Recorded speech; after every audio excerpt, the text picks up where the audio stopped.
Chicago's waterfront has been one of the city's most famous landmarks, but now it's about to get a major facelift that won't only change the skyline, but also the way people live and interact within the city. But what exactly is this transformation all about, and how will it affect the people of Chicago? Stick around till the end to find out what you need to know. The planned developments along Chicago's waterfront is one of monumental proportions. It'll include everything from construction of new skyscrapers, advanced public infrastructure, and of course, environmental sustainability. One of the main reasons for the development of the waterfront is to improve access to Lake Michigan and revitalize neglected areas within the region. The development project also aims to boost Chicago's economy with the addition of new residential and commercial buildings, as well as the addition of several recreational spaces. The main waterfront project is made up of several smaller projects, including the 1000M 400N, Lakeshore Drive, the Tribune East Tower, the 78, Lincoln Yards, and 1 Central. These projects are going to be billions of dollars combined, and we'll be taking a deeper look at each of them one by one. 1000M, luxury living with a view of Lake Michigan. Out of all the sub-projects under Chicago's waterfront development, the 1000M is one of the most notable. According to plans and reports, this will become one of the most recognizable skyscrapers on the Chicago skyline thanks to its revolutionary design and cutting-edge technological features. The 1000M, which was designed by renowned architect Helmut Jahn, will be 73 stories tall and will reach a height of approximately 805 feet. An interesting fact is that this architectural masterpiece, which is located along Southern Michigan Avenue, was originally intended to be a condominium. However, ever-evolving market demands prompted a switch to a more luxurious space. Upon completion, the 1000M will have as many as 738 units, and it'll feature wellness-oriented elements like green spaces and rooftop gardens. These features align well with Chicago's commitment to promoting sustainable urban living. Now, such a huge luxury building can't be built on the cheap, which is why the $470 million dedicated to it comes as no surprise. Construction of the 1000M is well underway and is expected to be completed sometime next year. Once the building becomes habitable, residents will be treated to the beautiful views of Lake Michigan. Other key features of the luxury 1000M skyscraper include shared outdoor spaces, a world-class spa, and a state-of-the-art fitness center. But the 1000M isn't focused on luxury alone, as it was also built with several environmental considerations. As I already mentioned, the green roof is one of them, but there will also be water-efficient landscaping incorporated into the building's design. The 1000M will also contribute to Chicago's objective of making South Loop a high-density, livable area that can act as a catalyst for economic growth in the city. Now, keep in mind that a building as luxurious and costly as the 1000M can only attract high-net-worth individuals, who will in turn contribute to the local economy through business establishments of their own and general patronage. Simply put, the 1000M goes beyond being a luxury residence. It'll also redefine the way high-income earners live and interact, and will act as a trigger for growth of Chicago's local economy. 400 North Lakeshore Drive, reviving a historical site. Moving on to the next sub-project of Chicago's waterfront development, which is the N400 North Lakeshore Drive. This project comes off the failure of the Chicago Spire and presents a golden opportunity for the city's waterfront to go back to its glory days. This phase of the waterfront project will feature 2 high-rise residential towers. The first one will be as high as 875 feet, with the second at 765 feet. Of course, both these high-rises will offer luxurious apartments for those who can afford it. But besides the living spaces, 400N features other commendable additions, including bike paths, public plazas, and green spaces along shorelines to improve walkability and public access. Just like the 1000M, the construction of the 400N is well underway and is set to be completed sometime in 2025. Once this phase of the project's been completed, residents of Chicago can enjoy a more robust and memorable waterfront experience. Specifically, residents will enjoy better proximity to Navy Pier and other iconic attractions. Thanks to the development project, the 400 North Lakeshore Drive will help restore the city's status as a major residential area and sought-after tourist destination. To add to that, this phase of the project also aims to adhere to Chicago's environmental standards. Eco-friendly materials are being used in the construction phase as well as energy-efficient systems across all the towers. Tribune East Tower, a new Supertall landmark. Another phase of Chicago's waterfront development project that comes to mind is the Tribune East Tower. This particular project is very significant, being that it'll become one of Chicago's tallest buildings once it's been completed. The superb design of the building was made possible thanks to a collaboration between Adrian Smith and Gordon Gill Architecture and is set to redefine Chicago's skyline for decades to come.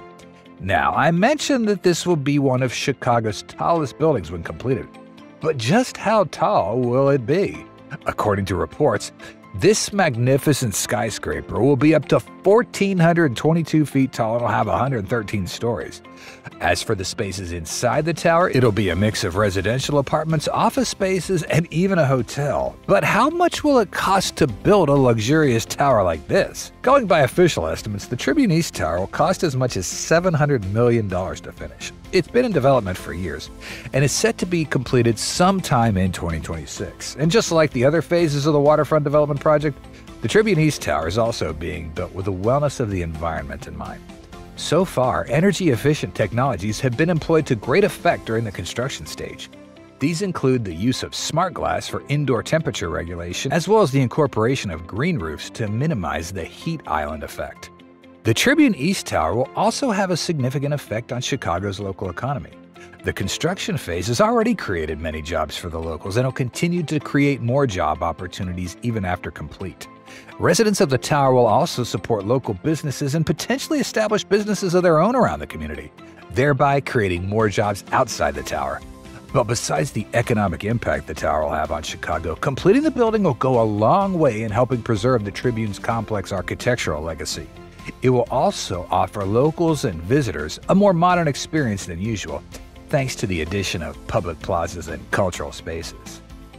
The 78, a future innovation hub. Moving on to the 78 now, which is also a major part of the waterfront development project. Unlike the others, this phase will not be limited to just one building, but will be a 62-acre neighborhood along the South Branch of the Chicago River. It's worth mentioning, too, that this is one of the most ambitious phases of the project. It's set to be one of the most expensive as well, expected to cost just over $7 billion. The development will focus on residential and commercial buildings, as well as recreational spaces, and focus on the development of the university's Illinois Discovery Partners Institute, a research center for technology and innovation. The major aim of this project is to build a self-dependent community that includes parks, riverwalks, even a new CTA Red Line station that'll improve accessibility and mobility. As for the environmental features of the 78, there will be permeable pavements and green rooftops, both of which will help manage stormwater and reduce the risk of flooding. Economically, the 78 has the potential to create tens of thousands of jobs. It can attract both locals and international investors who would want to take advantage of the newly developed area. The good news is that the first phase of the construction is almost complete and set to launch next year, but plans for the 78 don't stop there, as more expansions have been planned over the next decade. Lincoln Yards, from industrial wasteland to urban paradise. Next, we have Lincoln Yards, a 53-acre redevelopment project situated between Lincoln Park and Bucktown. For those who don't know, this was formerly an industrial area, but now being transformed into a beautiful district that'll feature everything from residential units to retail centers, entertainment hangouts, a riverwalk, even a sports field to boost community engagement and promote outdoor activities. This is by no means a small project and is expected to take as many as 15 years to finish. As a result, thousands of jobs will be created during the construction phase alone. It's also estimated that the entire project will cost a whopping $6 billion. Sterling Bay, who are in charge of developing the project, are making environmental sustainability a priority. So far, they've been incorporating green infrastructure and using sustainable building materials for the project. That being said, Lincoln Yards also plans to improve on its transportation infrastructure, as plans for improved bike lanes and a new metro station have been set in motion. One Central, a game changer in public transit. Now for the most expensive phase of Chicago's waterfront development project, we have One Central, which cost a jaw-dropping $20 billion. One Central is a massive transit-oriented development located close to Soldier Field. It aims to establish a unified transport hub that links up multiple public transportation lines to the Metro, the CTA, and Amtrak. Once complete, traveling in and out of the city will become a lot easier. But One Central isn't just about improving public transportation around Chicago, as it will also include several residential units, hotels, office spaces, and retail centers, which all work together to transform the area into one of Chicago's most vibrant urban centers. And as you would expect, the project is being executed with sustainability in mind, which is why green rooftops and solar panels are some key elements. This phase of the project is expected to be completed by 2028, and it'll be well worth the wait as it promotes the use of public transport, reduces car dependency, which then in turn reduces the emission of harmful gases into the atmosphere.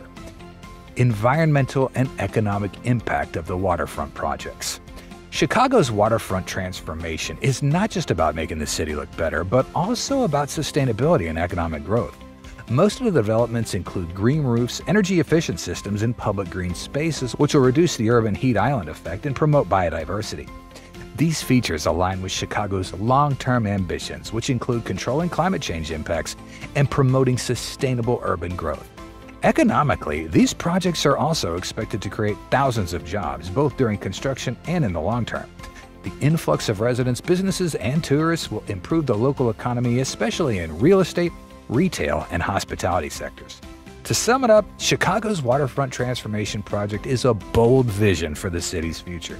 With projects like the 1000M Tribune East Tower, the 78 Lincoln Yards, and One Central, Chicago is set to redefine urban living by creating spaces that are environmentally sustainable, economically vibrant, and socially inclusive. Now, head over to the comments and let us know your thoughts about Chicago's waterfront project. We're committed to releasing 2 videos a week. Like, share, subscribe, and hit that bell icon for more visionary builds.